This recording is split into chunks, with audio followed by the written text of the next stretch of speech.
Dear students, after understanding the method of separable variables, now we can apply this on some economic situation and see how it helps us.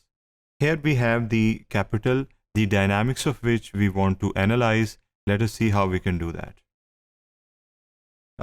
This is x is equal to x, a function of t, and that denotes the national product. So we are talking about the national product here, which is represented with the help of x, and that depends upon t. So we know that over time, the value of national income will change, or national product.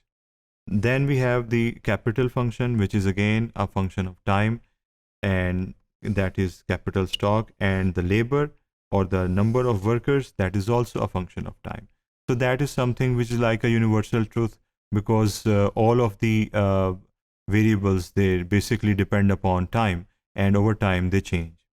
But in addition to that, they have their mutual dependence as well, because it's the national income function in which production will be dependent upon capital and labor.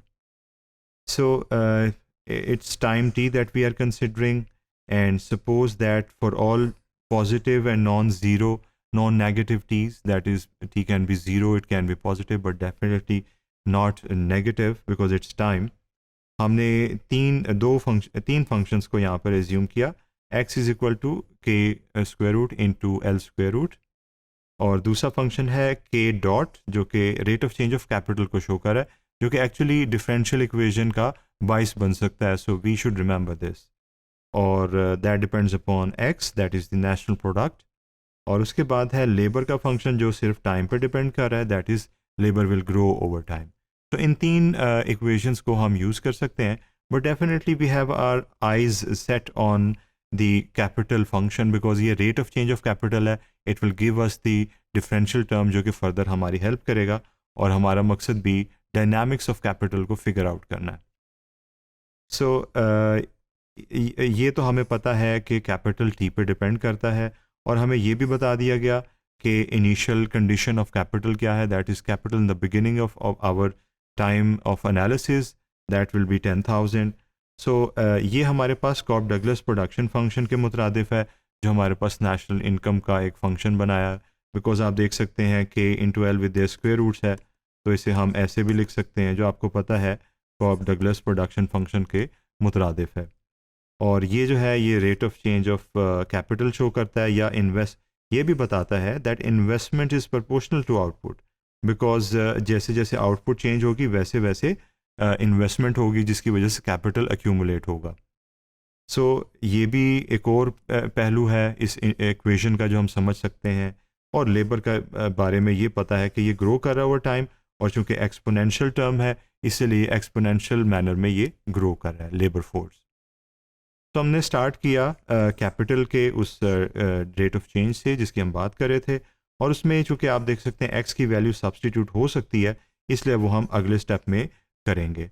लेकिन left hand side पे हमें पहले ये देखना है कि हमने k dot की नोटेशन के बजाय dk ओवर dt लिखा है, जो कि येट अनदर नोटेशन है to show the rate of change of capital.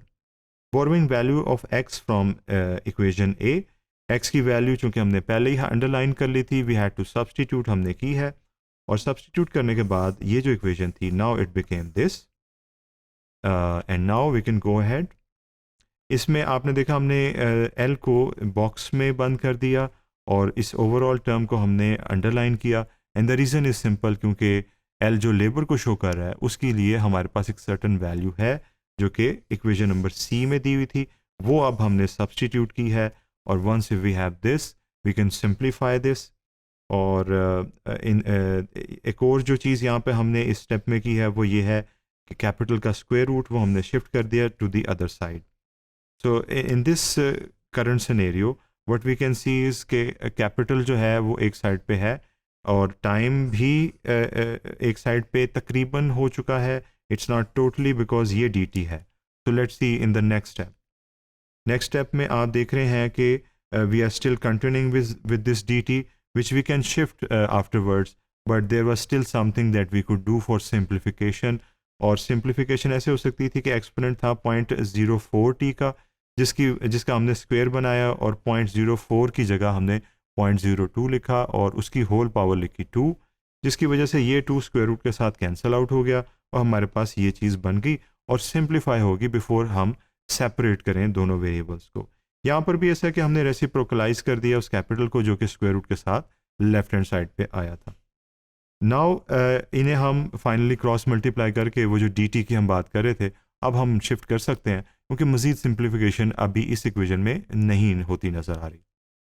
So D T अब यहाँ पे शिफ्ट हो गया। अब आप देख सकते हैं in terms of T only, यहाँ पर आपको सिर्फ कैपिटल के ही टर्म्स नज़र आ रहे हैं।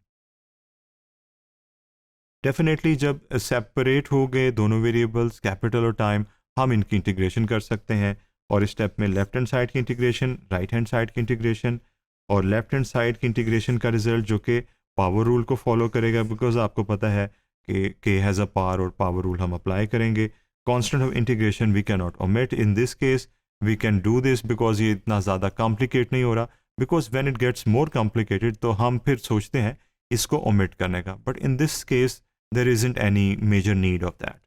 उसके बाद पॉइंट 4 है और जो कि इधर से जनरेट हुआ राइट हैंड साइड से हमने बाहर लिखा और इसका डेरिवेटिव जो कि एक्सपोनेंशियल टर्म थी वो हमने नोट कर लिया, सॉरी उसका इंटीग्रल हमने नोट कर लिया और ये हमारे पास बन गया जो कांस्टेंट ऑफ इंटीग्रेशन है टी वाले फंक्शन का। सो दो constant of integration when they will merge they will give rise to one constant, और यहाँ पर ये प्रोसेस आप देख रहे हैं किया गया है, उसका नया नाम रखा गया C1। यहाँ पर हमने आकर यहाँ पर रुकना है और देखना है कि बाकी जगह क्या सिंप्लीफिकेशन हो रही है। लेफ्ट हैंड साइड पे आप देख रहे हैं कि after applying the power rule we have develop this term. Right hand side पे कुछ कैंसलेशन होगी आगे चल के, वो आप देखेंगे। और लेफ्ट हैंड साइड पे now we are left with this thing only कि हमने 2 को शिफ्ट कर दिया, दूसरी साइड पे बॉक्स में है ये 2 जो यहाँ पर भी आपको नज़र आ रहा है, दोनों टर्म्स के साथ इंट्रोड्यूस हुआ है in the form of a denominator. तो अब आप इसे कैंसिल आउट करें, ये आप पे डिपेंड करता है आप इसे कैसे हल करना चाहते हैं, पहले या इकट्ठा, जहाँ पर हमने इकट्ठा किया हुआ इसको। लेकिन यहाँ पर एक और चीज़ ऑब्जर्वेबल है कि एक कांस्टेंट है C1 जो 2 पे डिवाइड हो रहा है, जो कि एक और कांस्टेंट है, तो इसका जवाब भी कोई और कांस्टेंट होगा जिसे हमने मिसाल के तौर पे C2 कह दिया। तो आपने देखा हमने सिंप्लीफिकेशन की है, there is nothing very difficult in this step. So ये हमारे पास आ गया अब तक का रिजल्ट, और हमें चूंकि इनिशियल कंडीशन को भी इंट्रोड्यूस करवाना है because we can, so T को हमने सब्सटीट्यूट करना है जहाँ जहाँ ये सब्सटीट्यूट होता है।